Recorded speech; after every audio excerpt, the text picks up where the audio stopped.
नमस्कार मित्रों, उत्तराखंड मुक्ति विश्वविद्यालय का सामुदायिक रेडियो हेलो हल्द्वानी आप सुन रहे हैं। और दोस्तों, 2 दिवसीय अंतर्राष्ट्रीय कॉन्फ्रेंस उत्तराखंड मुक्ति विश्वविद्यालय में हो रही है, जिसमें देश भर से बहुत सारे वैज्ञानिक और प्रोफेसर्स आए हुए हैं। तो इसी क्रम में हमारे साथ स्टूडियो में आज मौजूद हैं प्रोफेसर अनिल कुमार जी। आप school of veterinary science Pantnagar में प्रोफेसर हैं। स्कूल ऑफ वेटनरी साइंस का जो डिपार्टमेंट है पशुधन उत्पादन प्रबंधन, यानी कि लाइव स्टॉक प्रोडक्शन मैनेजमेंट, उसमें आप प्रोफेसर हैं और आप जॉइंट डायरेक्टर भी हैं रिसर्च के। तो आज हम सर, पहले तो बहुत बहुत स्वागत है आपका। धन्यवाद बहुत जी बहुत आपका। जी, आपकी यूनिवर्सिटी का जनवाणी कम्युनिटी रेडियो चलता है, जी। तो किसानों को लगातार जो सूचनाएं देते हैं। तो इसी तरह से हमारा सामुदायिक रेडियो भी, हम चाहते हैं कि पंतनगर से अगर कोई विशेषज्ञ आए हैं तो हम भी उसका लाभ ले लें। बिल्कुल, बिल्कुल। क्योंकि अब पहाड़ी क्षेत्रों में भी और हल्द्वानी शहर में भी छोटी छोटी आजीविका के साधनों का होना ज़रूरी है लोगों तक। तो दोस्तों, आज हम बात करने वाले हैं कि जो पहाड़ से पलायन लगातार हो रहा है, उसे हम पशुधन के माध्यम से, तमाम सारे छोटे छोटे उद्यमों के माध्यम से कैसे रोक सकते हैं। तो इस पर सर बात करेंगे। सर, वैसे तो मुर्गी पालन पर भी हम बात करेंगे, लेकिन पहाड़ में बहुत तरह का पशुधन है। थोड़ा सा बताइए कि किस किस तरह से हम क्या क्या कर सकते हैं। देखिए, अगर हम पहाड़ी क्षेत्रों पे पशुपालन की बात करें, तो पहाड़ी क्षेत्रों में पशुपालन आज से नहीं, बहुत पुराने समय से होता आ रहा है। और एक तरीके से देखें तो ग्रामीण क्षेत्रों में पशुपालन के जो अलग-अलग पहलू हैं, चाहे वो बकरी पालन हो, चाहे गाय पालन हो या मुर्गी पालन हो, ये हमारे जो ग्रामीण क्षेत्रों में रहने वाले लोग हैं, उनके लिए आजीविका का भी एक साधन है। और हम लोग अक्सर ये देखते आ रहे हैं कि पहाड़ी क्षेत्रों से एक पलायन एक बहुत बड़ी समस्या बनती जा रही है, जिस पे हमारी जो प्रदेश सरकार है वो भी चिंतित है, हमारे विश्वविद्यालय भी इसको लेकर बहुत चिंतित है। और इस प्रदेश के अन्य जो इस तरीके जितने भी सरकारी तंत्र हैं वो भी इसको लेके चिंतित हैं कि हम पलायन को कैसे रोकें। तो चूंकि मैं पशुपालन का विशेषज्ञ हूँ, तो पशुपालन के बहुत सारे ऐसे पहलू हैं जिनके ऊपर अगर हम विशेष रूप से ध्यान दें और इसको हम किसी भी तरीके से नीति के अंदर अगर हम इसको सम्मिलित कर सकें, तो निश्चित ही ये पलायन को रोकने में बहुत हद तक सफल होंगे हम लोग। और कहीं न कहीं से हमारे लोगों को उनके स्थानीय स्तर पे ही उनको रोज़गार के अवसर भी प्रदान करेंगे। अगर हम पशुपालन की बात करें, तो मुख्य रूप से अगर हम देखें तो ज़्यादातर लोग गाय पालन से जुड़े हुए हैं। अभी आपने देखा भी होगा, नाम सुना है बद्री गाय, जो कि एक हम्म। बड़ी बहुत कम समय में जाना गया उसके बारे में, और एकदम से उसका जो नाम है वो बहुत तेज़ी से फैल गया। अब उस बिल्कुल। बद्री गाय का चाहे दूध हो, चाहे घी हो, वो आप देखिए ना केवल हमारे प्रदेश में अपितु हमारे देश में और यहाँ तक कि विदेशों में भी उसके घी की माँग बढ़ने लगी है। बढ़िया। उसका कारण यही है कि और हाँ, ये सरकारें भी देसी गायों की तरफ लौटी हैं एक बार लौटी हैं। जर्सी के बाद से। बिल्कुल, बिल्कुल। उसका हुँ। उसका कारण यही है कि ये हमारे जो स्थानीय रिसोर्सेज़ हैं, जो हमारे पास संसाधन यहाँ पर उपलब्ध हैं, उन संसाधनों में, सीमित संसाधनों में इनसे हम बहुत अच्छा उत्पादन प्राप्त कर पा रहे हैं, और इनके जो उत्पाद हैं, उनका अंतर्राष्ट्रीय बाज़ार हमें मिल जाता है। तो ये एक बहुत हुँ, बड़ी लाभदायक बात है हमारे लिए। बिल्कुल। तो जर्सी गाय तो बहुत कठिन है, ना तो उगाला जा सकती है, बिल्कुल, इतने बड़ा साइज़ है बिल्कुल। उसका, हाँ, तो यही वो एक चीज़ है। कंफर्टेबल नहीं है गाँव के हिसाब कंफर्टेबल से। नहीं है। आप बिल्कुल सही कह रही हैं। जर्सी गाय जो होती है वो आकार में थोड़ी बड़ी होती है, उसका हुँ, वेट बहुत ज़्यादा होता है। हुँ, पहाड़ी क्षेत्रों में जो गाय हैं, जिसको कि हम बद्री के नाम से अब जान रहे हैं, हुँ, ये शारीरिक रूप से छोटी गाय होती हैं और हुँ, पहाड़ पे किसी भी दुर्गम से दुर्गम स्थानों से जाके ये अपना चारा प्राप्त कर लेती हैं। हुँ, दूध इसका अच्छा क्यों है? ये एक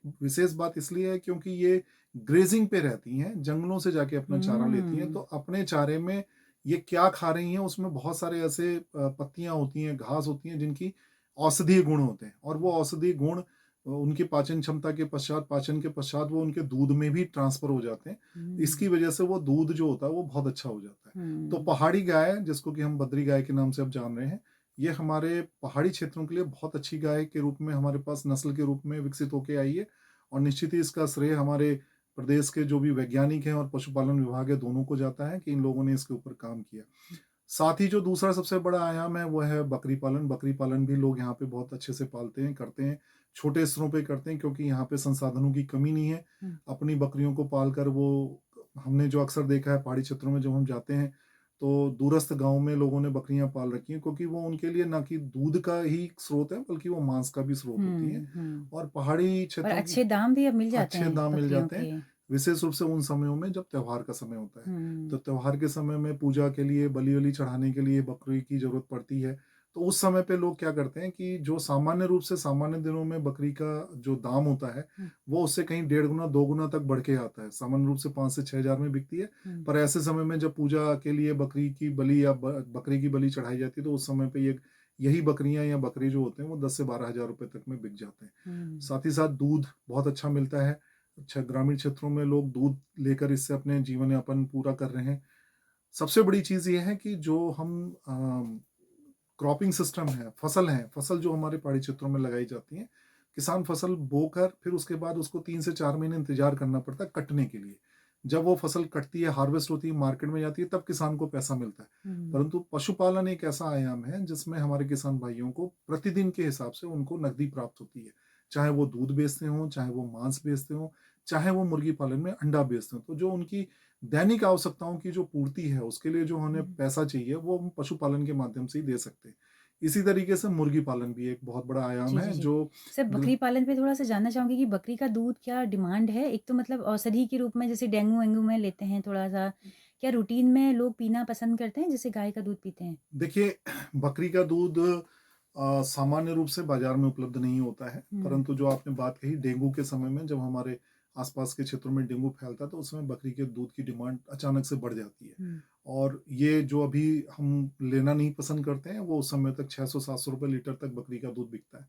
तो ग्रामीण क्षेत्रों में हम लोग अक्सर प्रशिक्षण कार्यक्रमों के दौरान हम विशेष रूप से जब डेंगू का समय होता है, तो हम अपने जो प्रशिक्षणार्थी हैं, ग्रामीण महिलाएँ हैं, जो हमारे माध्यम से बकरी पालन कर रही हैं, उनको हम लोग हमेशा ये सलाह देते रहते हैं कि आप जो आस-पास के अस्पताल हैं, वहाँ पे अपने बकरी के दूध की वो जो उपलब्धता है, वो सुनिश्चित करवाएँ और उसको उसके बदले में उनको पैसे भी मिल जाते हैं। आपके यहाँ हल्द्वानी के बगल में ही कालाढूंगी के पास में एक गाँव है कमलुआ गांजा, हुँ, वहाँ जो है करीब 4 से 5 साल पहले एक प्रशिक्षण के दौरान ये सारी बातें वहाँ के महिलाओं को बताई गई थी। अच्छा। उन महिलाओं ने उसको उपयोग में लाया और चरितार्थ किया और साथ ही साथ उससे पैसा भी कमाया।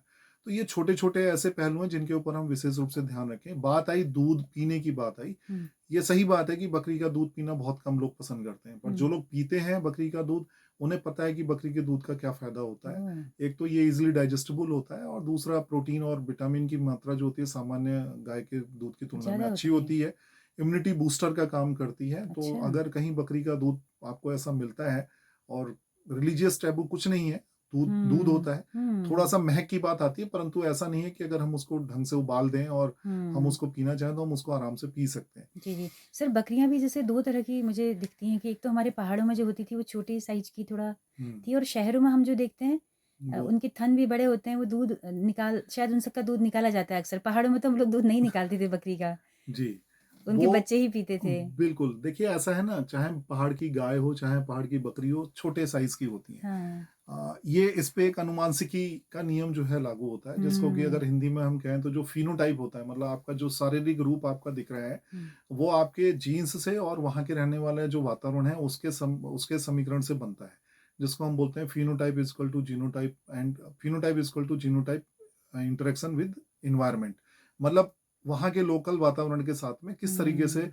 उस जीन्स का जो है, वो प्रदर्शन आया है। जी, जी। तो इसीलिए जो पहाड़ी क्षेत्रों में जो गाय हैं, बकरियाँ हैं, वो पहाड़ी क्षेत्रों में चलने और अपना चारा-वारा उत्पादन के लिए या चारा प्राप्त करने के लिए वो वहाँ के हिसाब से विकसित हुई हैं। हुँ, इसलिए इन बकरियों का साइज़ या गाय का साइज़ छोटा होता है। हुँ, नीचे की जो बकरियाँ हैं, वो बड़े साइज़ की होती हैं। हुँ, जब बड़े साइज़ की होंगी तो उनका दूध भी अच्छा होगा। हुँ, पहाड़ की बकरियाँ हैं, जैसे अभी हमारे पंतनगर विश्वविद्यालय के द्वारा और हमारे ही विभाग के द्वारा जो हमारा पशुधन उत्पादन प्रबंधन विभाग है, उसके द्वारा एक नस्ल विकसित की गई, जिसको कि हम पंतजा बकरी के नाम से जानते हैं। अच्छा, वाह! और पंतजा बकरी हमारे इस पहाड़ी क्षेत्रों में काफ़ी अच्छी तरीके से प्रचलित हो रही है। अच्छा। लोग उसको पाल भी रहे हैं, साथ ही साथ हमारे पास एक अखिल भारतीय परियोजना भी चल रही है इसके ऊपर।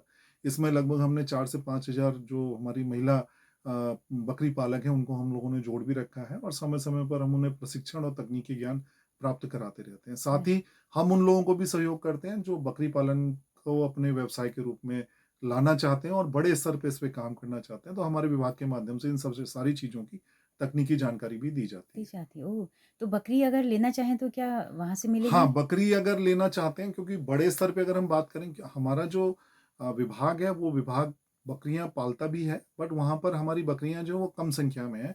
परंतु हमारे पास आस-पास के क्षेत्रों में और साथ ही साथ जो दूसरे प्रदेश के जो ऐसे हमारे भारत सरकार के केंद्र हैं, वहाँ से बकरियाँ हम अपने किसानों को भी उपलब्ध कराते हैं। यदि कोई व्यावसायिक स्तर पे बकरी पालना चाहता है, तो हम बकरियों की उपलब्धता भी सुनिश्चित कराते हैं। तो अगर पहाड़ से अभी कोई लोग इसे सुन रहे हों इस बातचीत को, तो वो क्या पंतनगर विश्वविद्यालय के स्कूल ऑफ वेटनरी से संपर्क कर सकते हैं? बिल्कुल, बिल्कुल, कभी भी वो चाहें तो हमसे संपर्क कर सकते हैं। अच्छा, पहाड़ी क्षेत्रों के लिए जी। हम उनको प्रशिक्षण के साथ-साथ सर अनेक क्या बद्री गाय या इस तरह की ये नस्लें भी प्राप्त हो सकती हैं? नहीं, बद्री गाय का तो अभी हमारे पास सेंटर नहीं है, हुँ, पर जो हमारा पशुपालन विभाग है, इनका सेंटर कालसी में है, जो बकरी पालन के ऊपर अच्छा, काम कर रहे हैं, तो अच्छा। वहाँ से ये बद्री गाय के ऊपर कर सकते हैं।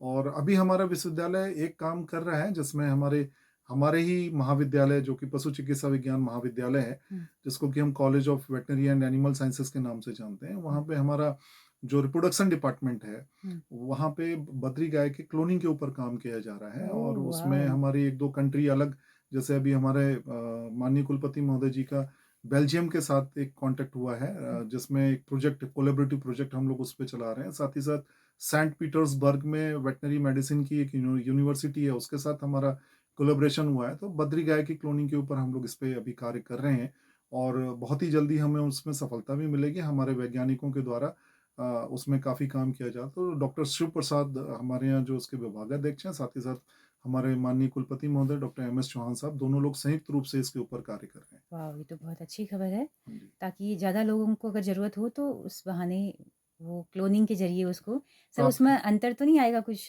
नहीं, गुणवत्ता क्लोनिंग में में? कोई अंतर नहीं आएगा। ये अभी तो चूँकि ये एक तरीके से देखा जाए तो प्रयोगशाला स्तर का कार्य है, परंतु एक बार अगर हुँ, हमें इसमें सफलता मिल जाएगी, तो हुँ। निश्चित ही हम इसमें आगे की दिशा में बढ़ने में कामयाब होंगे। जी, जी, जी। तो सर बहुत अच्छी बातचीत आपने बताई, बहुत सारा ज्ञान, बहुत सारी सूचनाएँ हमारे तमाम सुनने वालों को इस वक़्त मिल रही होंगी। तो हमने गायों पर बात की, बद्री गाय पर और बकरी पालन पर बात की।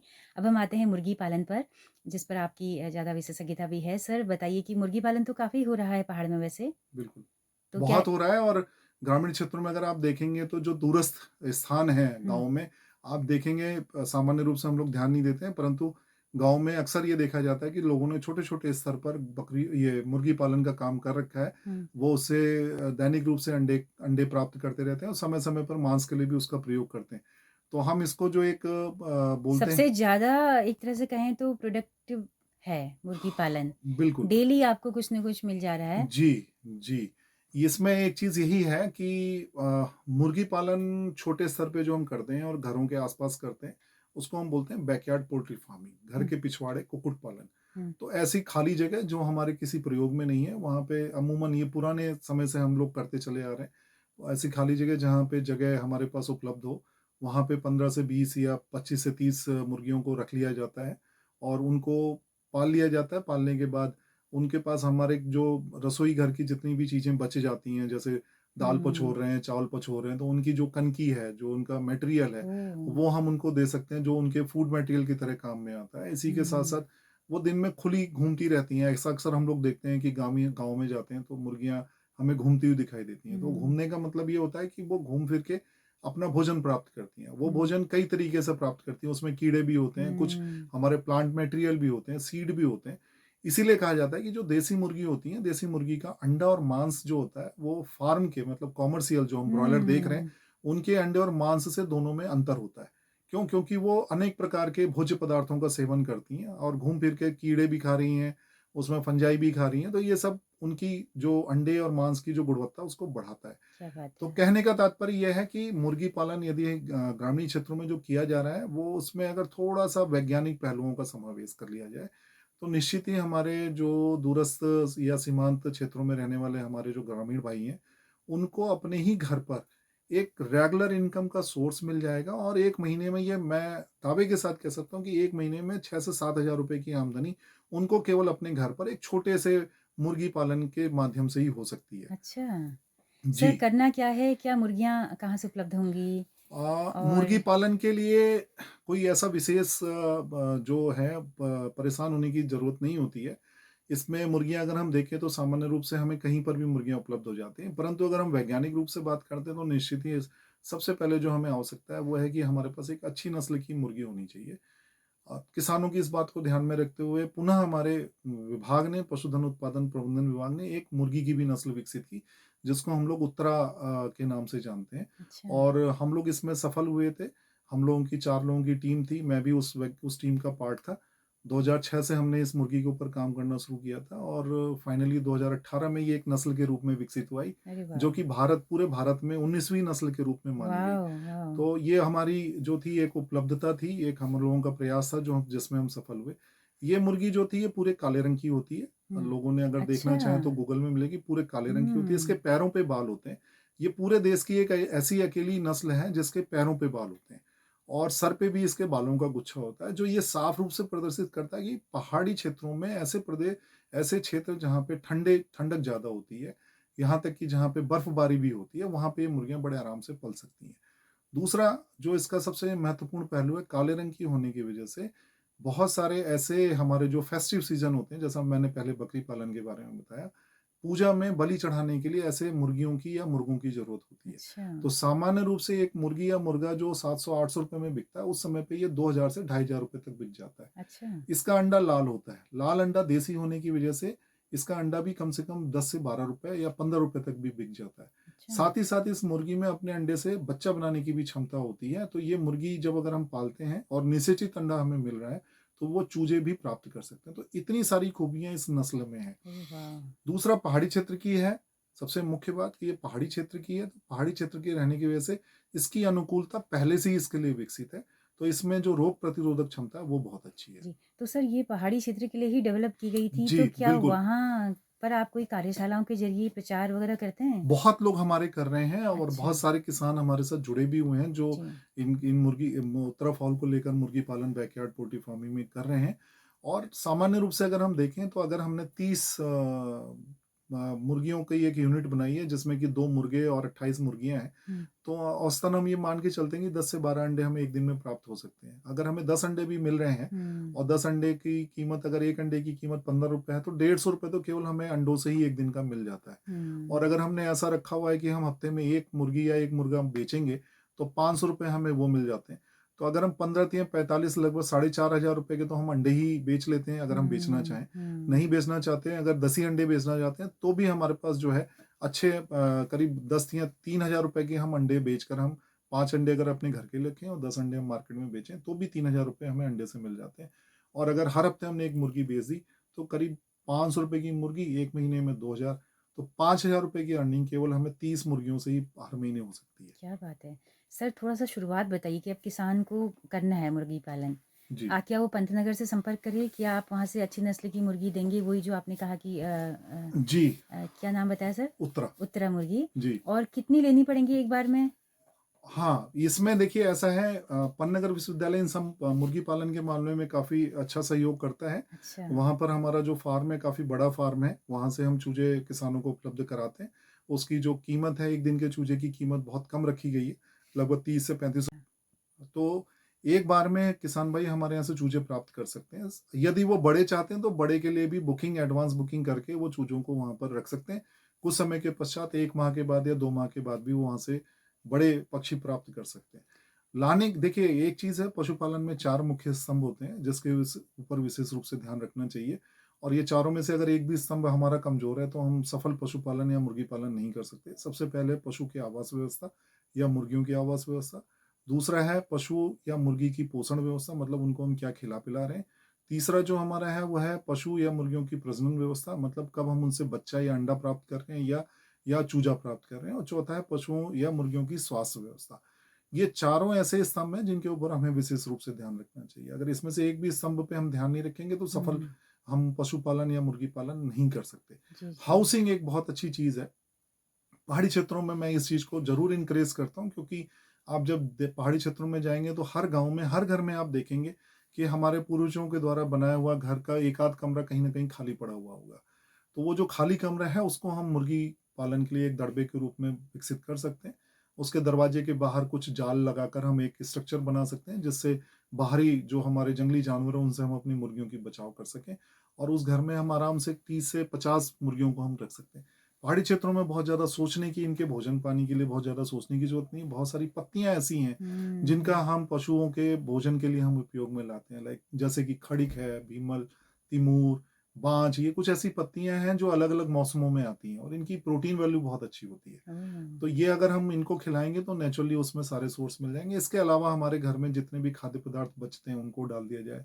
किसी भी तरह की जो दूसरी घास है, अगर हम बरसीम, जई या एक मक्खन घास पहाड़ पे होती है, उसको हुँ, भी हम दे सकते हैं। उससे भी हमारे मुर्गियों को भोजन की सुनिश्चितता हम कर सकते हैं। अगर हमने घर रख लिया, खाने की व्यवस्था सुनिश्चित कर ली, तो फिर तो केवल हमारे पास यही है कि हमें चूजे मिलते रहें लगातार। जितनी मुर्गियाँ हम बेच रहे हैं, उसके बदले में हमारे पास चूजे जो हैं, वो पीछे से साइकिल पूरा करने के लिए उपलब्ध रहने चाहिए। स्वास्थ्य व्यवस्था पे ध्यान रखने का मतलब ये है कि आप साफ-सफाई पे विशेष रूप से ध्यान रखिए। जिसमें पशुओं को या मुर्गियों को दाना-पानी दे रहे हैं, उसकी साफ-सफाई डेली रखिए और किसी नए लोगों को अपने पशुओं के पास में या मुर्गियों के पास में मत जाने दीजिए। तो इन सारी बुनियादी बातों का अगर हम ध्यान रखेंगे तो निश्चित ही हम बहुत अच्छा पैसा कमा सकते हैं और छोटे स्तर पे रख करके और बहुत अच्छा पैसा हम कमा सकते हैं। वाओ सर क्या बात है! बहुत ही शानदार जानकारी, एकदम नई जानकारी थी हमारे लिए। और अब कोई भी पहाड़ का व्यक्ति अगर ये सब करना चाहता है तो वो आपके स्कूल से संपर्क कर सकता है, वहाँ से चूजे ले सकता है बिल्कुल, और बिल्कुल। सर प्रशिक्षण की भी थोड़ी-सी ज़रूरत है ना? हाँ, प्रशिक्षण तो देखिए आजकल हम तो प्रशिक्षण देते हैं पर मैं ये भी सलाह देना चाहूँगा कि जब भी आप इस तरह का कोई भी काम नया शुरू करना चाह रहे हैं, चाहे वो पशुपालन से हो, चाहे वो मुर्गी पालन से हो या कृषि के अन्य आयामों से जुड़ा हुआ हो, हुँ, एक बार उसमें प्रशिक्षण ज़रूर प्राप्त करिए। हुँ, अगर आप प्रशिक्षण पा पाने में असमर्थ हैं या दूरस्थ जगह पे कहीं हैं, तो ये जो आज हमारे हाथ में तकनीकी क्षेत्र से बहुत अच्छी चीज़ मोबाइल के रूप में हमारे हाथ में है। अगर हम यूट्यूब पे अगर ढूँढेंगे तो हमें इन सारी बात जानकारियाँ यूट्यूब पे भी मिल जाएँगी। तो लेकिन वैज्ञानिकों के माध्यम से सारी जानकारियाँ जो हैं वो आज इंटरनेट पे भी उपलब्ध है और मोबाइल के माध्यम से हम उसको जब चाहें, जहाँ चाहें वहाँ देख सकते हैं। जिस समय पे चाहें उस समय पे देख सकते हैं। तो सारी जानकारियाँ हर जगह उपलब्ध हैं। फिर भी तो अगर स कोई प्रशिक्षण चाहता है तो वो पन्नगर में संपर्क कर अच्छा, सकता है, वहाँ से भी प्रशिक्षण मिलते रहते जी, हैं। जी। सर मुझे लगता है ग्राम प्रधान एक बड़ा ज़रिया हो सकते हैं इसके प्रचार-प्रसार के लिए। अगर हाँ, उनके ग्राम ज़रिए प्रधान के ज़रिए भी है और बहुत सारी परियोजनाएँ भी चलाई जा रही हैं अलग-अलग क्षेत्रों में अगर हम बात करें तो अभी जो उत्तराखंड का जो ग्राम विकास विभाग है, जिसको कि हम रूरल डेवलपमेंट डिपार्टमेंट के नाम से भी जानते हैं, उनके यहाँ एक अंतर्राष्ट्रीय फंड के माध्यम से एक परियोजना चलाई जा रही है, जिसको कि हम रीप परियोजना के नाम से जानते हैं हुँ, और उस रीप परियोजना के माध्यम से भी पहाड़ी क्षेत्रों के हर जिले में काम किया जा रहा है और पन्नागर विश्वविद्यालय उनके साथ कार्य कर रहा है। उनके माध्यम से हम लोग कई उनके मास्टर ट्रेनर्स को, उनके क्लस्टर लेवल की जो महिलाएँ हैं, जो स्वयं सहायता समूह से जुड़ी हुई हैं, उनकी जो लीडर हैं, उनको भी हम प्रशिक्षण दे रहे हैं। अभी हमारे यहाँ वो कार्यक्रम अभी वर्तमान समय में भी चल रहा है। तो अलग-अलग विषयों पे भी हम उसमें प्रशिक्षण दे रहे हैं। उसके अलावा भी जो दूसरे विभाग हैं, चाहे वो पशुपालन विभाग हो, चाहे और कोई विभाग हो, वो प्रशिक्षण कार्यक्रम आयोजित कराता रहता है। बल्कि ऐसा भी हो सकता है कि अगर किसी गाँव विशेष के लोग प्रशिक्षण प्राप्त करना चाहते हैं, तो वो सामूहिक रूप से ग्राम प्रधान के माध्यम से या पीडीओ के माध्यम से एक लेटर हमारे विश्वविद्यालय को लिख सकते हैं, आवेदन डाल सकते हैं और हम समय रहते उनको ट्रेनिंग भी करा सकते हैं। जी, जी, जी। तो बहुत शुक्रिया सर इस सुंदर जानकारी के लिए। कभी हम चाहेंगे कि फ़ोन इन कार्यक्रम के साथ भी आपको बिल्कुल, जोड़ें। बिल्कुल। सीधे कोई पहाड़ से लोग फ़ोन करके आप स्टूडियो में आपको आमंत्रित मेरा करेंगे। सौभाग्य होगा अगर मैं ऐसे कार्यक्रम में जुड़ जी, पाया जी, तो। जी। बहुत शुक्रिया सर इतना वक़्त देने के लिए। Thank you. जी, तो बहुत-बहुत दोस्त धन्यवाद आपका। जी, तो दोस्तों आप सबका भी बहुत शुक्रिया इस कार्यक्रम में अंत तक हमारे साथ बने रहने के लिए। ये जानकारी अगर आपको उपयोगी लगी हो तो अपना फ़ीडबैक हमें ज़रूर दीजिएगा। हमारा यूट्यूब चैनल है, फ़ेसबुक पेज है हेलो हल्द्वानी नाम से और दोस्तों आप देश दुनिया में अगर कहीं भी हैं तो हमारे मोबाइल ऐप हेलो हल्द्वानी को अगर आप इंस्टॉल कर लेते हैं प्ले स्टोर से तो आप देश दुनिया में कहीं भी इस रेडियो को सुन सकते हैं। तो प्रोफ़ेसर अनिल कुमार जी के साथ में अपनी रेडियो मित्र सुनीता भास्कर को दीजिए इजाज़त। नमस्कार। नमस्कार।